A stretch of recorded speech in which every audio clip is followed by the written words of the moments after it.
Hello, and welcome to Lions Club International Foundation webinar. I am past District Governor Michelle Wyatt from the Colchester Lions Club, and I will be your facilitator for tonight's training session. Before I introduce our presenter, I would like to go over some housekeeping rules. We are pleased to see so many people have joined us tonight. I would like to ask that each of you in the chat feature type the club that you are from so I can make sure that I give credit for tonight's training session. At the end of the presentation, we will have a question and answers. If you have questions, please raise your hand and we will call upon you to unmute. Tonight's training is being recorded for further sessions. Also, we would like to note that we would prefer to have everybody muted so that the trainer, and we can pick up everything that the trainer is stating. So at this time, let me introduce our presenter from Lions Club International Foundation, Bob Kanonik. Bob attended Loyola University from Chicago, where he earned a Bachelor of Arts degree, summa cum laude, in political science, and also earned a Juris Doctorate from Northwestern University School of Law. He has been a licensed attorney in Illinois since 1990 and has previously managed and handled complex environmental and executive liability litigation throughout the United States. With over 16 years of law experience, Bob served in a variety of plan giving roles. In addition to his current role as a plan giving specialist for Lions Club International Foundation, he also served in plan giving leadership roles at Advocate Healthcare and Lewis University, where he implemented or expanded plan giving initiatives to secure exponential growth and deferred commitments during his tenure. Bob joined Lions Club International Foundation in July of 2020 to launch the Lions Legacy Program as a pilot program in the United States. The program has now expanded to Canada, Australia, Japan, China, Taiwan, and Korea. Additional expansion of the program to India and countries in Constitutional 4 are now beginning.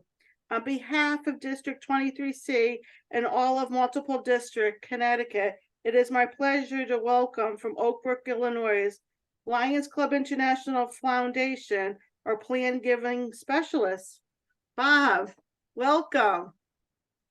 Thank you, Pastor Governor Michelle, and thank you for having me present tonight. I'm going to share my screen, so this will just take me one moment to make sure that we've got everything in place, and let me get this into the slideshow format to make this easy for all of us to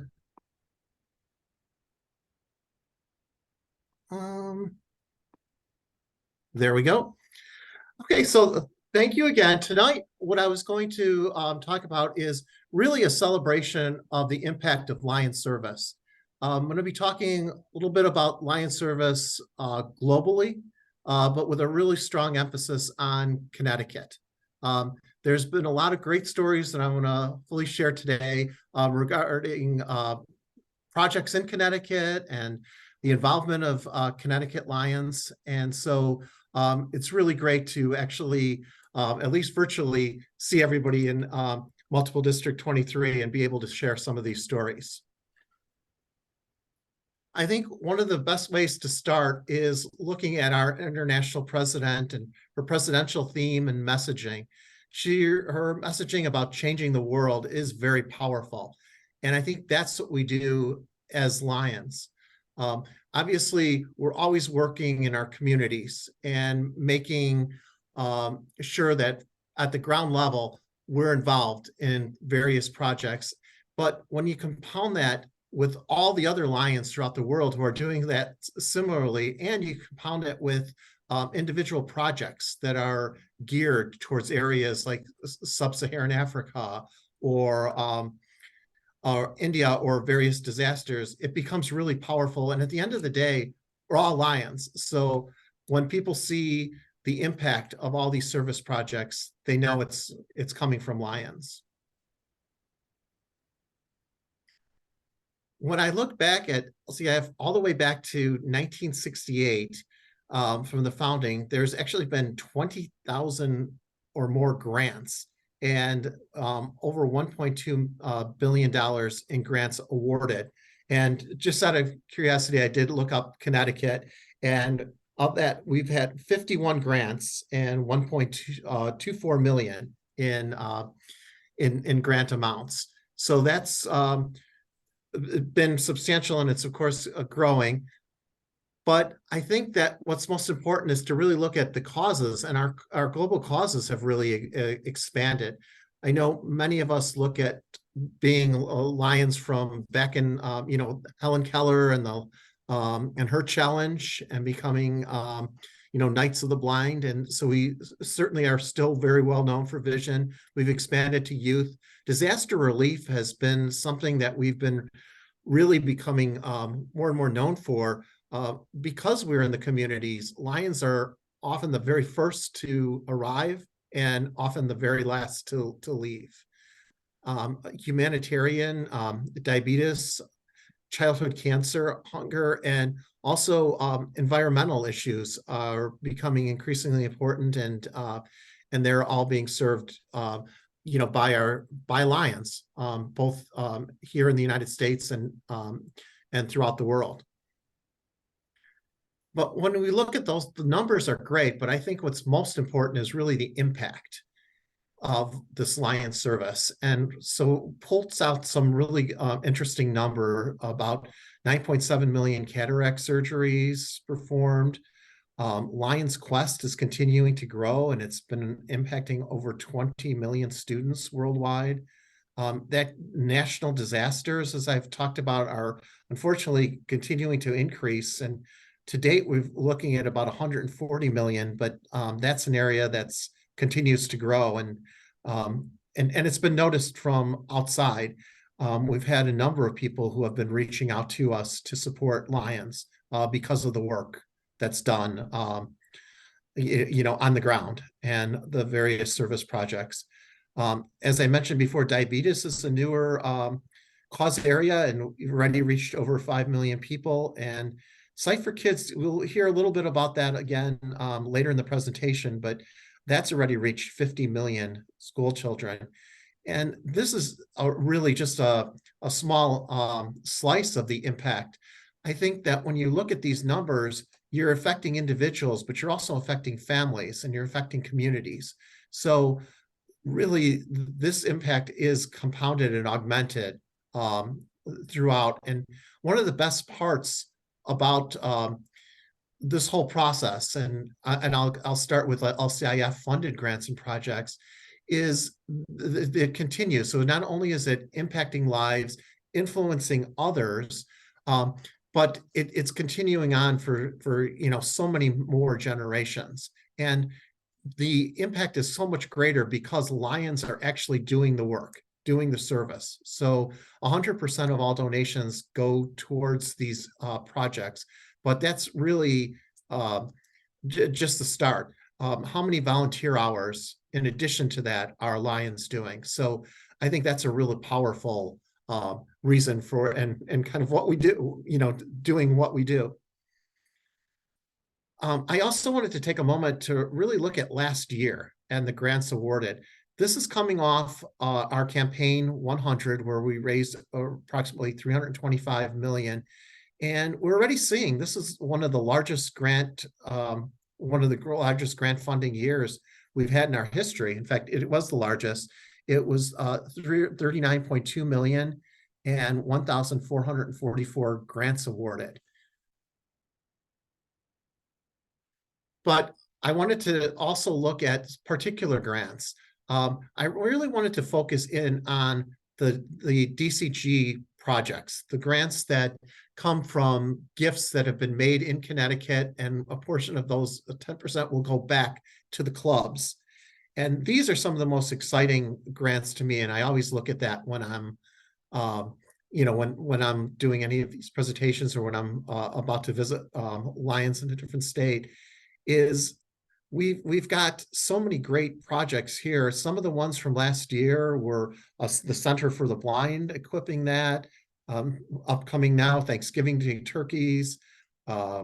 We have service dogs and equipment for that, school supplies, ADs for local fire department, and childhood cancer camp as well, some things for that. And I will share a story later from an estate commitment that we've just recently received from a non-lion who was really influenced by experiences at camps. And so I think once again, each of these projects are really showing the general community what Lions do, and people notice. One of the great things about Campaign 100 was several programs came about through the campaign that are continuing today. And I just wanted to highlight actually 3 of them today. I wanted to highlight our corporate partners, our CSR, global CSR team, because it goes beyond corporate donations. It goes to real strong partnerships with some outstanding companies. And if you notice at the very top, there is the Choose Kindness Project, and that relates really well to Connecticut.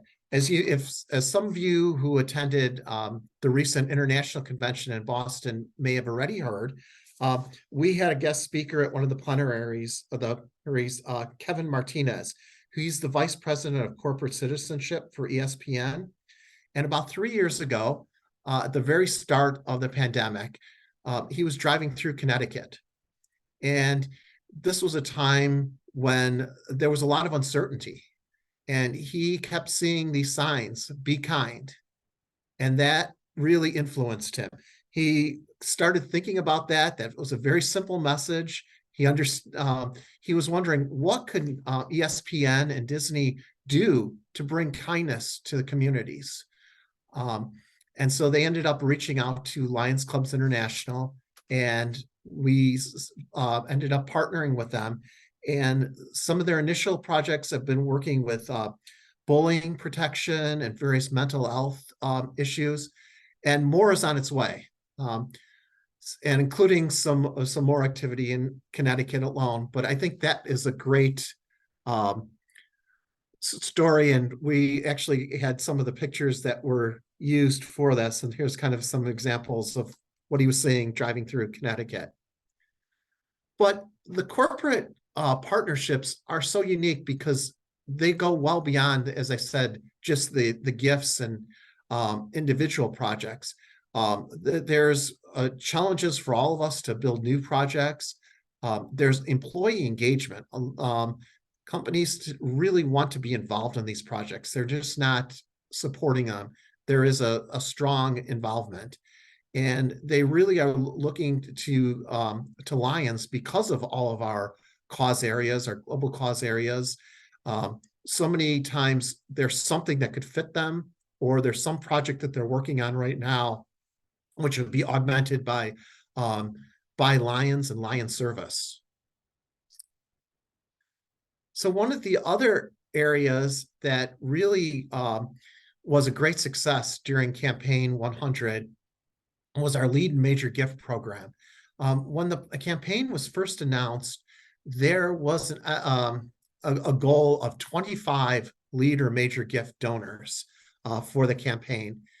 And needless to say, at 673 lead and major gift donors, that was greatly exceeded. And it formed a really important part. It was over 47.5 million of the total raise could be directly attributed to cash from these lead and major gift donors. And if I had to say what was really driving a lot of that, I think that when we did major gifts started about at 25,000. And so when individual Lions looked up and said, they looked at their giving and they realized that they could do it as a pledge, they could do it over 5 years, and as something like $5,000, that became a little bit more doable for some. So they didn't realize they could ever really become a lead and major donor, but that was influential. And I think working on some tax friendly or tax savvy strategies, things like appreciated stock or appreciated other appreciated securities or property, using for people 70 and a half years of age or older, an increased use of IRA charitable gift rollovers. Things like that really were influential and allowed a lot of people to reach this. This has actually continued. So I wanted to share the data from this past year.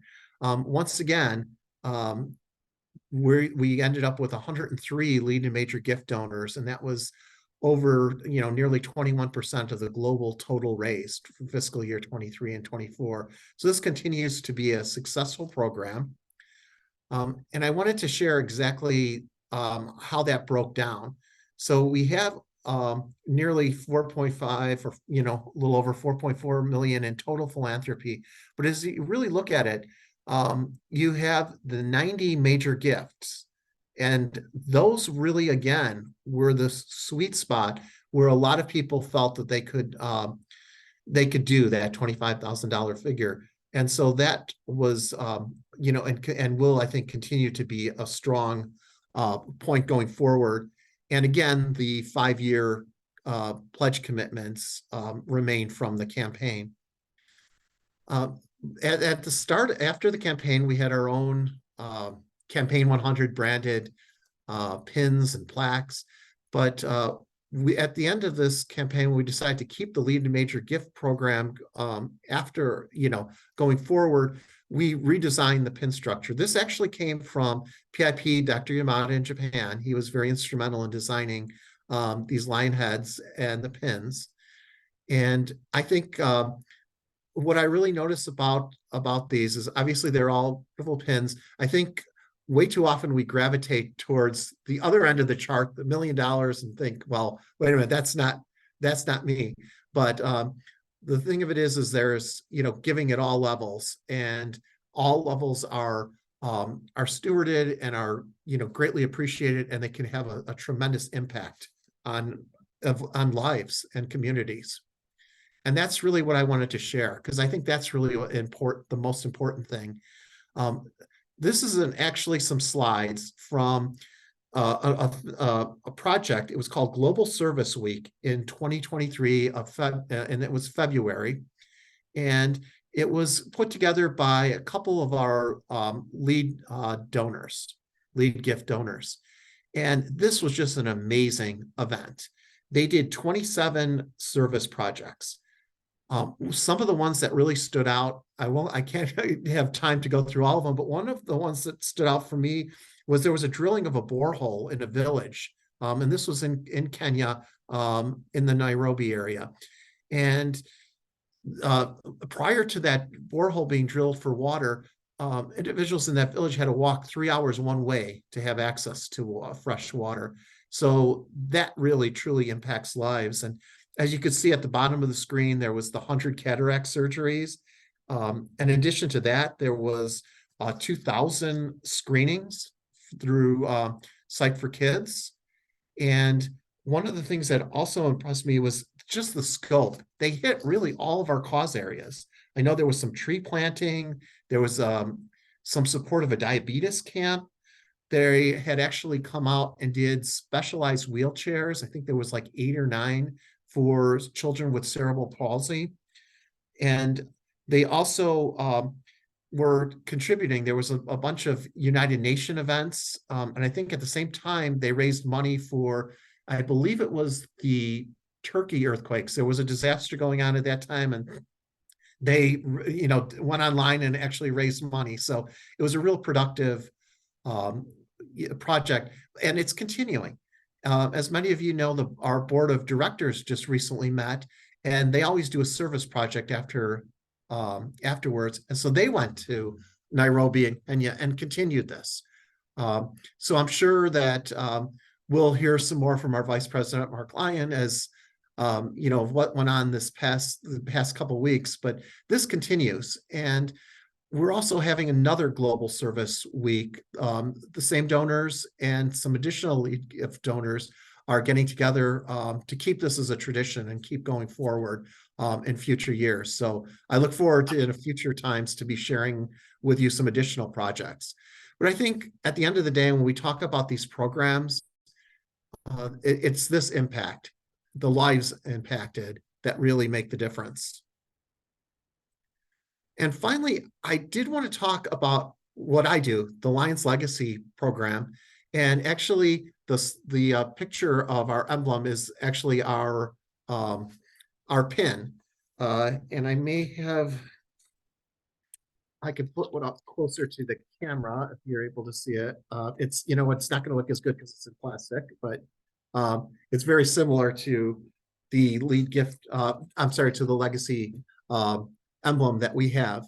And this program started in 2020 when I first came on board, and it was the heart of the pandemic. So we really started right here in the United States as a pilot program, and a lot of my interaction was virtual events, and also doing a lot of emails to individuals and their advisors to try to get the program started.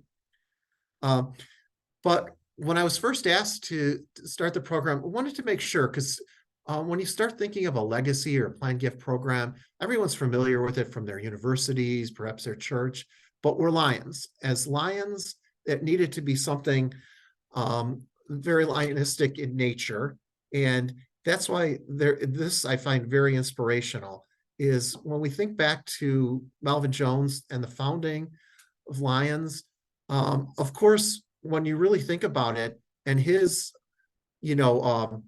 desire for service, his creation, all of us are really a continuation of his legacy of service. So that alone is very powerful. But he was already thinking about the future, where he made this quote about the land of beyond, where he wanted to challenge us all to run faster, work harder, think bigger, and give more. So that was a strong inspiration for me. And as we start expanding the program further, and you're going to see more and more marketing, promotional activities, we really want to make sure that we capture the powerful history of Lions and continue that. That's really, truly what our legacy is as well. And I also wanted to share, so going back to 2020, the question that I used to receive a lot is, why are we starting this program and why now? And I think it was a really great time to answer that question, because the concept is really to be able to respond to future opportunities that we might not otherwise be able to reach, because we're going to have a stronger a base. We're going to have diverse resources, and it's going to continue to grow. And one of the things that I really saw was, thankfully, donations continued, Lions service continued, but going through a pandemic, those are the times when the need for service really became increased. And sometimes that will also mean that some of the donations will go down for a particular year. And so a planned gift or a legacy program really also kind of prevents that from happening as well. So that's one of the important things. And I think from just a donor perspective, it creates opportunities that, again, people may not be aware of, which would allow for just really meaningful gifts. And it's not necessarily the size. That's why I said sometimes larger, because planned giving is really for everybody. Gifts need to be in all sizes. The concept is more just continuing programs that we really are working on today, and that we really want to see Lions doing in the future. And one of the times when people ask me about giving, one of the misconceptions is that it's very complex, and it can be. There's certainly, especially here in the United States, there's certain gift instruments that are put in IRS codes, and we can talk about various trusts, but 90% or more of any planned gift program is always going to be what I would just call gifts from wills. And that includes beneficiary designations, which I'll come to in a moment, but that's really the simple part of it. It's the most popular gift. I think in recent years, it's going down just a little bit as beneficiary designations on certain accounts go up, but it's still over 90%. And I think that it's so popular because it truly is a meaningful way to make a difference. Um, and and it's from future monies, future dollars. So it's not really impacting what we have today. And it allows us to really go into assets that are illiquid and that we wouldn't be selling unless it comes from an estate.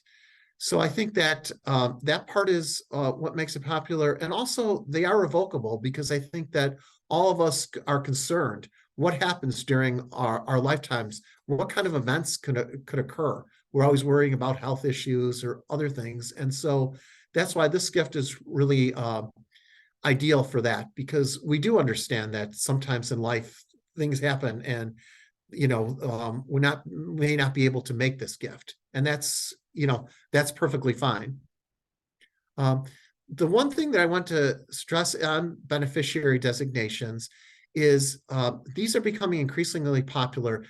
You find them on investment accounts, bank accounts, but two of the ones that are kind of interesting are life insurance policies, just because those are some of the ones that can be structured to be a larger gift, or life insurance can sometimes make up for money. It's called wealth replacement, but it could be if somebody was going to put some money in a bequest for a charity, they might have life insurance for family to kind of replace that money. So life insurance is a really versatile option that people consider, but also retirement assets.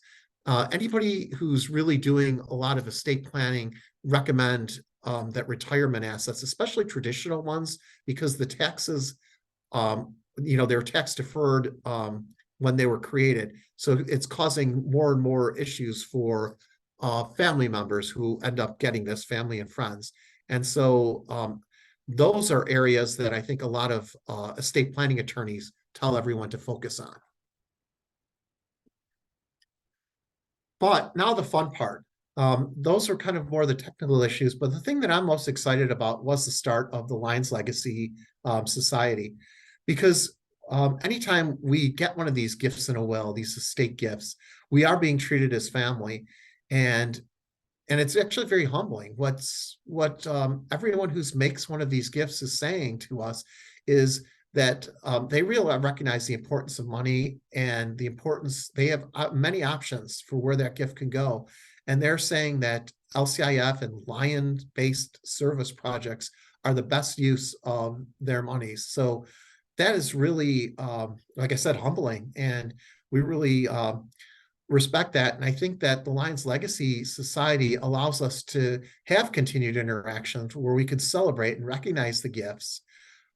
But I should step back and say throughout the whole process, we are being treated as family, and we want to make sure the entire process that everybody is treated exactly the same. We are, of course, all part of our International Lions family, but we want to make sure that that becomes all known. So what I mean by that is we understand things like family concerns, and this is a slow process. So it's never a stressful process. And oftentimes I have discussions with people where I would say, well, maybe a planned gift is not really what's the best use, for you right now.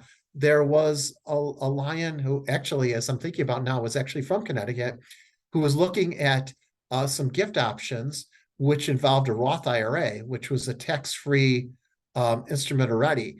And he was looking at various uses of that, which were tax favored. And I said, that wouldn't make sense for you. Let's look for a different way. And he still didn't believe me. So I ended up writing some very long emails to his advisors, and they all agreed with me. And so we ended up, he actually made a pledge for Campaign 100, and in subsequent months has been looking into making an actual gift in his will. So him and his wife. So that's a good thing. But we definitely do not want this ever to be a pressure-filled event. And especially as this program expands internationally and meets the different cultures, that becomes more and more important going forward. One of the things that I like to do is how we recognize these gifts. So one of the things is the membership pin and a welcome letter. We try to have names listed at forums, and we also have that at international convention. We have a stage for some pictures with leaders. But one of the things is we do a lot of additional stewardship throughout time. We do want to maintain conversations because all of these gifts, really there's a vision behind it, and we want to make sure that that vision is fully realized. So we do want to maintain those conversations, but we also look for ways. We've hosted some virtual events thanking our Alliance Legacy donors.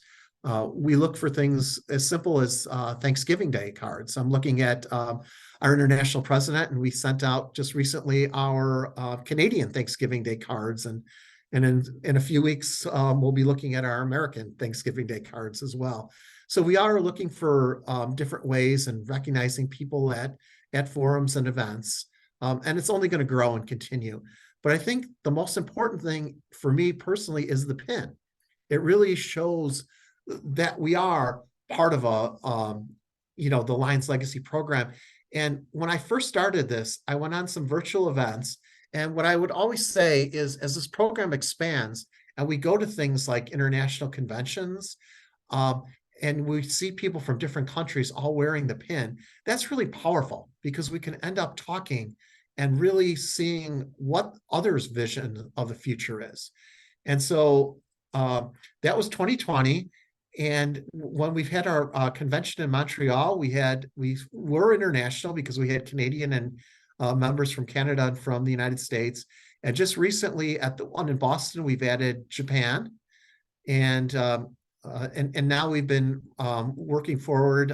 The Europa Forum is going on in Austria, and we have some donors, some Lions Legacy donors there as well. So it's getting to that vision. And so it's going to be exciting as we continue to grow the program. And here are those areas of expansion that we're looking at. So I think we have a really nice program started in the United States and Canada. We've just started in Japan, and we're just starting in Australia. We do have donors in Korea and Taiwan, and those are going to be areas that we're looking for increased growth going forward. Our next areas of expansion are really in CA6 would be India, and then CA4, which is going to be very complicated because it's certain countries in Europe. And when we start looking at laws and regulations, tax regulations, and really just cultural issues and sensitivities, that's going to take us a little bit a while to reach, but we've already started. And then we're also looking at starting to look at some ideas for South America. And one of the things, in addition to the international expansion, we are also have a lot of our materials and our marketing materials right here in different language, appealing towards, I would call it maybe a multicultural approach. But originally, I had everything in the United States in English and Spanish. But most recently, there were some events for some Chinese-speaking clubs. And so we utilized that to create some materials in traditional and simplified Chinese for not only the United States, but our brochures for Lions in Canada and Australia as well. So I think that this is actually something that could be very impactful. When I was down in the convention, the state convention in Florida for MD35, and we had our Spanish materials there. And I was talking to a past district governor. She originally came from Nicaragua, so she obviously speaks, fluent English. But she called one of her friends over, and it was just really meaningful to be reading all of our materials in Spanish and being able to share that. So I think that this is something that we're also going to be continuing as we continue our various marketing materials. So I wanted to conclude with just a showing of where we are in our Lions Legacy program. So we have a total philanthropy of nearly 7.5 million, with 7.1 being future commitments. And the others are what I would call realized gifts. And where does that come from? Well, we've had some sales of real estate in the United States. So that's what accounts for some of that. But that number is going to continue to grow primarily because of CA5. We have a program there which is almost akin to an like an endowment. So the money is so there is an option for cash gifts, which would then be put into a special restricted fund, which is kept for the lifetime of the donor. And the reason for that is certain laws in Japan, which makes it difficult. They have certain heirs are required to get a certain portion, and that often leads to lengthy litigation. And so it was asked if there could be that kind of option. So that it will be a big growth area in CA5. So we will probably be seeing a little bit more of that in the coming years. But I think the most important thing is the number of commitments. Even these numbers are just estimates. And to be honest, they're going to be much lower than the actual gifts when they come in, because it's just our human nature to underestimate what our future commitments would be. So as of today, we have 167 commitments, and most importantly, 203 Lions Legacy members across the world. And the strongest part is right here in Constitutional Area 1, not only just because that's where we started, but planned giving is very, very popular in the United States. And I think that'll always be a leader role. But I'm very excited to see the growth in CA5 and also in CA4. And of course, we're looking at increased growth, particularly in Canada this year with our international president, Dr. Hill, coming from Canada, and she's been a strong proponent. She was involved in virtual events when the program was first introduced, and she was very instrumental in helping me get the program launched into Canada. And immediately when she became a Lions Legacy member, both her and her husband are Lions Legacy members, and they did that immediately when it became an option in Canada. So we are very much looking forward to increased activity in Canada now that the program's been introduced there. So I wanted to conclude with really what's next. And I think that as much as we've talked about some great impact, especially the early portions of this presentation, there's still a lot of need in the world. I'm looking at some of these quotes that I just put up about the 9.8% of people, suffering from, various issues of hunger, the pandemic, which is still affecting so many people. And then the water issues, when you look at that number, the 2.3 billion people who are going to be impacted by that. And lastly, this is the one that we're seeing already. We're seeing these natural disasters increasing as more and more of our grants are going towards that. And it's the projections are that it's going to really increase in coming years. So we have a continued need. We were very successful with Campaign 100. We really wanted to thank everybody who was participating in that. But I think that we're going to, obviously continue these programs and hopefully address more of these needs as Lions. And before I conclude, I just want to take just a couple minutes to thank audience members who did participate both in Campaign 100 and now in all of these programs.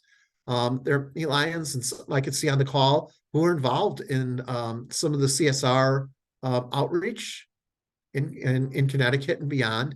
Of course, our lead and major gift donors, we had so many in the Connecticut area, and I couldn't even name all of those, but I'd like to take a few moments on the legacy gifts to particularly thank some donors. in the earliest stages, one of the first donors really came from Connecticut in PCC Hillary Kanonik. He not only has been a strong supporter of the program, he's talked to others about it and brought in other additional gifts. But just having him there at the very beginning was really inspirational to a lot of folks and a lot of Lions. And so that's really something that we're very grateful for. And then shortly after that, Lion Marty Knight also became a Lions Legacy member. And he shared, as many of you know, a very inspirational story about his own Lion service. And his father recently passed away, and he shared some stories about his father as well. And so we will be promoting some of that in our marketing material. And so definitely have a lot of appreciation for everything that Lion Marty has done. And then we have Past District Governor Orion Innocent, who's still very active with LCIF and is promoting the program, who's also made a planned gift commitment, but is also really was influential in some of the upcoming plans for the program, some of our events and some of our presentations. So again, I wanted to thank her as well. And then we do have another a gift here in Connecticut, but they actually wish to be left be anonymous. So we're honoring that. And throughout that, we always keep amounts of gifts confidential, and we keep as much as possible, confidential. And I think in one of my slides I said about recognition, that's only if desired. So this is a case where they wish to be completely anonymous. So perhaps at some later date that'll change, and I could share that story as well. So I would then turn it over to see if there was any questions. And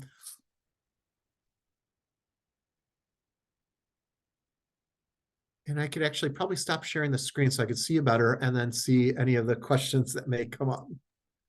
Yeah, does anybody have any questions? We had a great presentation tonight.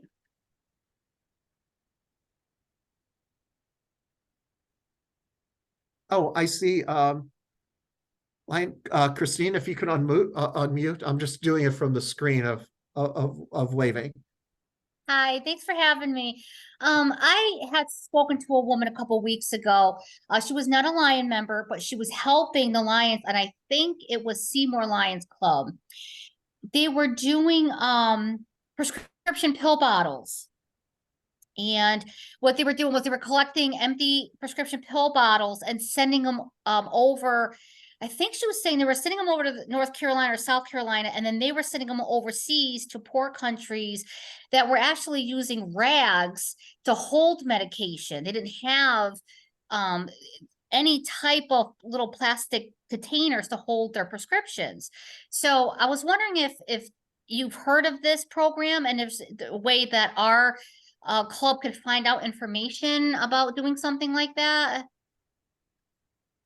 Yes, I do.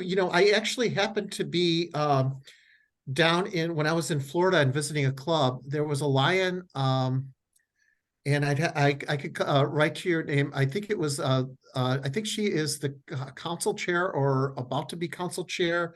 And I'm drawing a blank on her first name. Her last name was Scott. She was from South Carolina, and she spoke on this very program. Yeah. So I will look that information up and wonderful get back to you. Wonderful. And I do think that all of those programs I meant to share during my presentation, some of the estate gifts that we've gotten in. There's been so many from non-Lions who have actually seen our work. And one of those I had mentioned earlier was a camp. Recently, we had a gentleman who's been a philanthropist. He's got a number of charities, but he really wanted the Lions because we had conducted a summer camp in Wisconsin when he was growing up, and he has a polio-related disability. And so all these years later, he's kind of remembered that. So we tend to impact a lot of, a lot of folks. She had thanked me for being a Lion, and she said that although she is not a Lion member, she always supports the Lions. And she says this was one program that she really enjoyed helping with, because she said she's always had tremendous amounts of prescriptions containers, and she just saved them, and yeah, and she had no problems, you know, donating them and taking the labels off and stuff. So I thought that was a wonderful thing that maybe our club could get into, and you know, to help, you know, these third world countries with that. So, but thank you. Thank you so much, Christine. We have the next that I'm going to ask to unmute is going to be Ed Fenton. There Hi, you go, Ed. Michelle. You're welcome. Bob, nice presentation. I am currently our statewide MD23 coordinator for LCIF. Our district coordinators have started discussing the idea of really, promoting the legacy program in Connecticut. One of the questions that's come up is the legacy gifts. Do they at all count for your current year club district goals? Are they just their own separate category? Do they count for MJF? I've just had this curiosity question come up from a few people. Is it just a separate category, or do they go towards anything else? Yes. So we always say that recognition flows through the Lions Legacy program, but they do go for our fundraising goals. So they would impact the goals. I think when you see the report cards, they're really reflected in Lions Legacy is included with pledges. And I think it's being reported, if I'm looking at the same report that you are, it was reported towards the stretch goal. So that part is now commitments would not count for MJF credit or for like district community grants because we don't have the money, so we don't have the money to give out, in terms of grants. But there are some exceptions to that. Some plan gifts are structured so that there is a cash gift. And so some of those ones, when that comes in, we can work towards, getting that type of recognition. And in fact, I personally find that to be great because when you see something, some money going back into the club and seeing how it's used, especially from a planned gift, that is really, I think, a powerful for all of us to share. Okay, thank you for that update.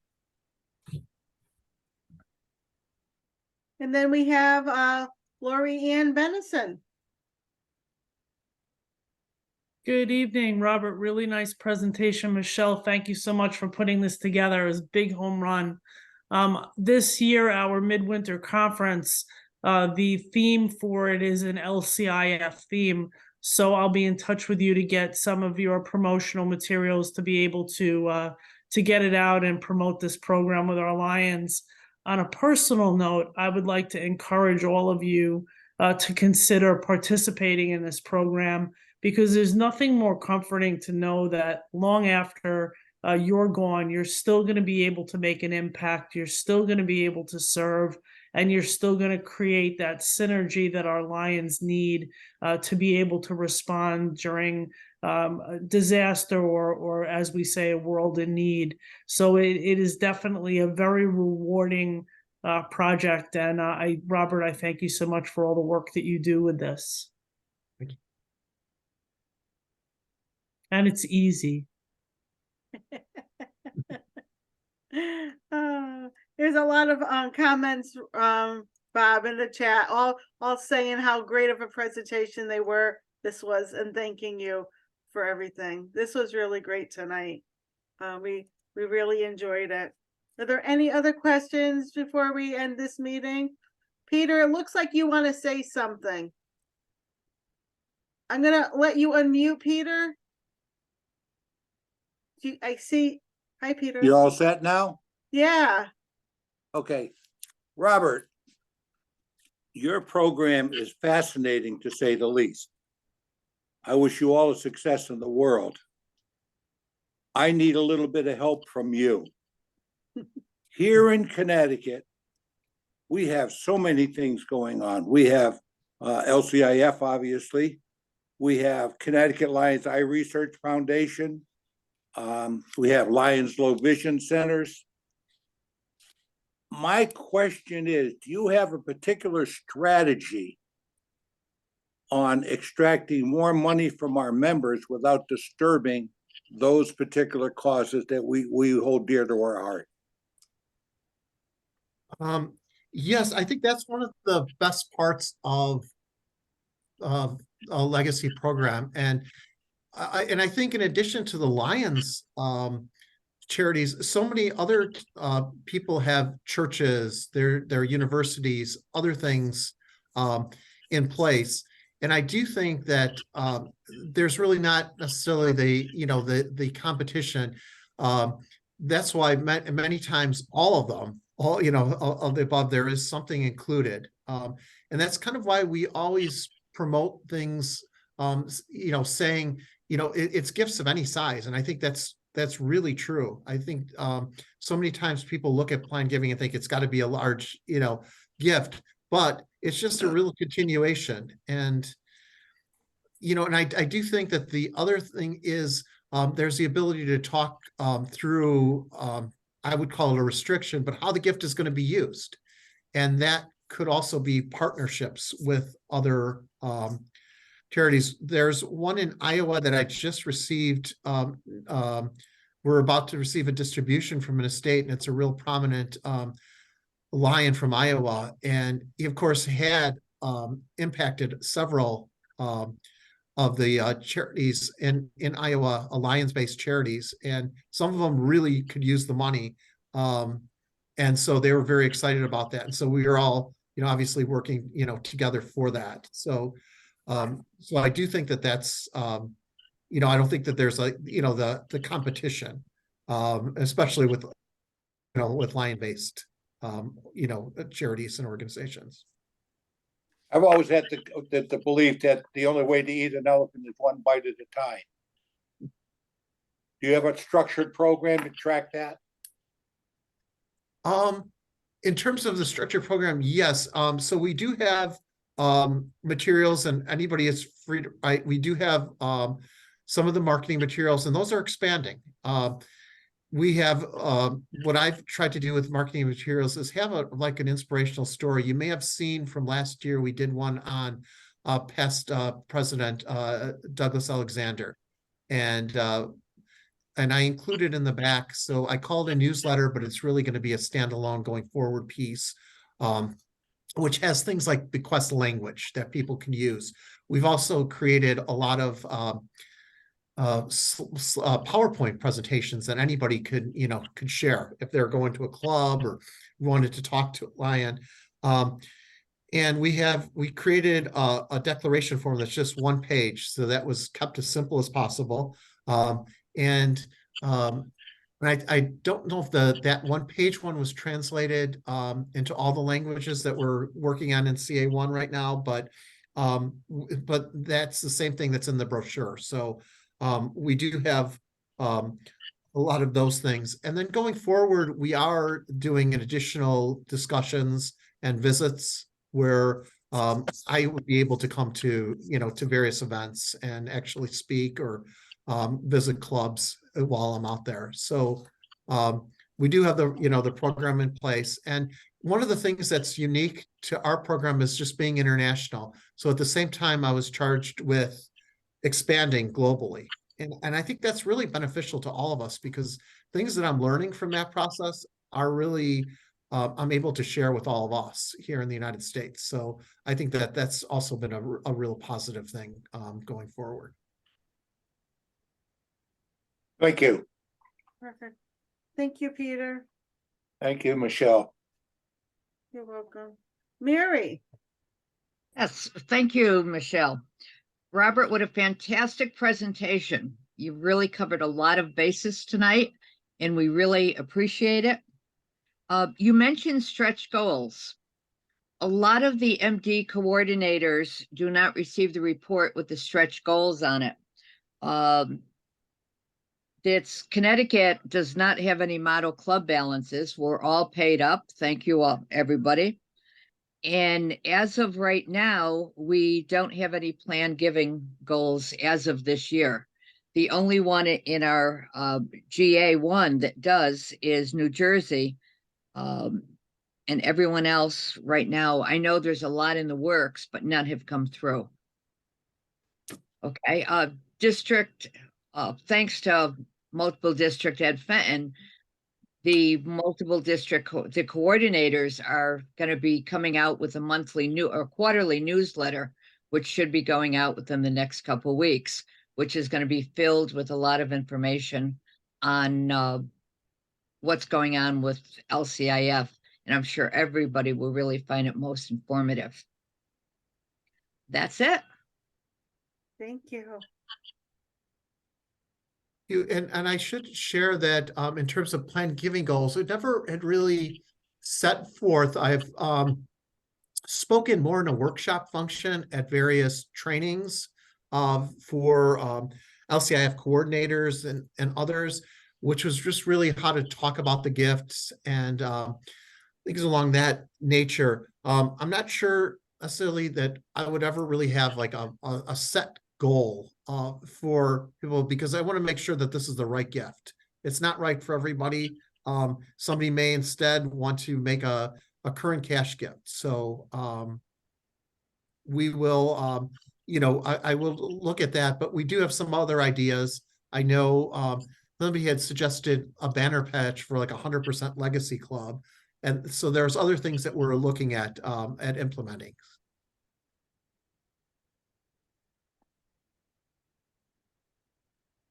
Very nice. Thank you so much. This was a great presentation tonight, Bob. We learned so much from you. Everybody is still putting in the chat on how much it was a great presentation. So well done. We're gonna keep this recording and we're gonna put it on a YouTube channel and we're gonna spread the word. Well, thank you for having me tonight. It's really enjoyed that and look forward to actually coming out and seeing all of you in person at some point. Oh, that'd be excellent. Perfect. Do we have any other questions tonight before we end this meeting? And seeing none. Thank you so much, Bob. It was wonderful having you, and have a great evening, everybody. Thank you for joining us tonight.